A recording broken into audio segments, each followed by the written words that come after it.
ఎడారిలో సెలయేరులు నవంబర్ 29వ తేదీ.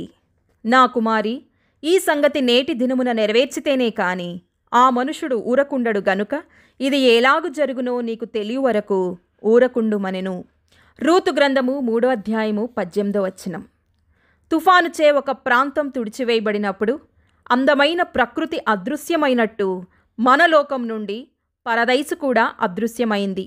ఈ పాతకాలపు కథలో నయోమి రూతుల దుర్దశ మాదిరిగానే మన పరుగు కూడా దుర్దశలో ఉంది. మనం మన స్వాస్థ్యమును కోల్పోయాం.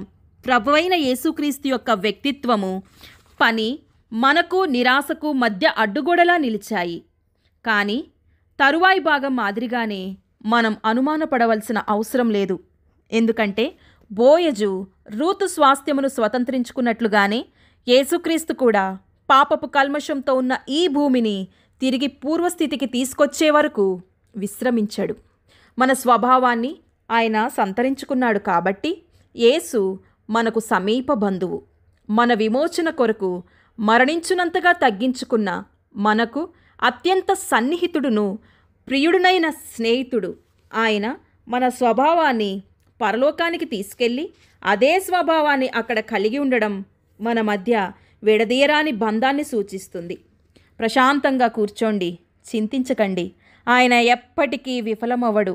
ఆయన ఖచ్చితంగా ఎప్పటికీ విడిచిపెట్టడు. మన ప్రార్థనలలో ప్రశాంత హృదయాన్ని వెతుకుదాం.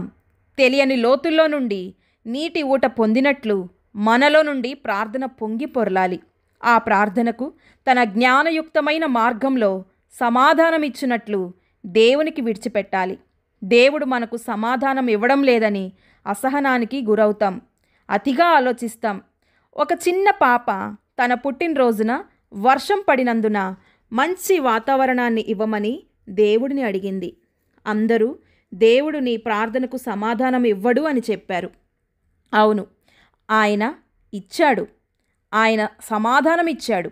కానీ ఆయన కాదు అని సమాధానం ఇచ్చాడని చెప్పింది.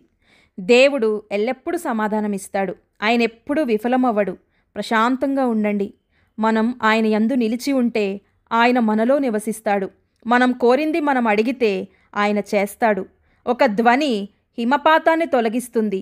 కాబట్టి విశ్వాస ప్రార్థన దేవుని శక్తిని కదిలిస్తుంది. కష్ట సమయాల్లో నిశ్చలంగా ఉండండి. నీ శత్రువులు నిన్ను పడగొట్టడానికి ప్రయత్నిస్తున్నారు. వాళ్ళు మీ బలమైన నమ్మకాన్ని చూసి నవ్వుతున్నారు.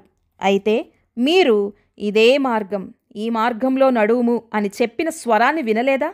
అప్పుడు నీ శత్రువులు ఏ దిక్కు నుండి వచ్చినప్పటికీ వారితో ఆయన్ని వ్యవహరించనీయండి. ఆయన ఎవరూ కదిలించలేని మీ కొండ, ఆశ్రయదుర్గం. ఆయనే ఏ ప్రవాహానికి మునిగిపోని ఎత్తైన శిఖరం. మీకు కృప కావాలి. కృప ఆయనకు చెందింది. భయంతో ఇక్కడకు అక్కడకు పరిగెత్తకండి. గెత్సెమనే తోటలోను కల్వరి యొద్దను తన స్నేహితుల భయాలతో వ్యవహరించినట్లు ఆత్మలను నిమ్మలపరుచుకొని ప్రశాంతంగా వేచి ఉండండి. ప్రభునందు విశ్రాంతి పొందండి. ఆయన కొరకు సహనంతో వేచి ఉండండి. ఆయన ఈరోజు తన పనిని ముగించే వరకు ఆయన విశ్రాంతి పొందడు గనుక నిశ్చలంగా ఉండండి. దేవుడి మాటలను దీవించునుగాక. ఆమేన్.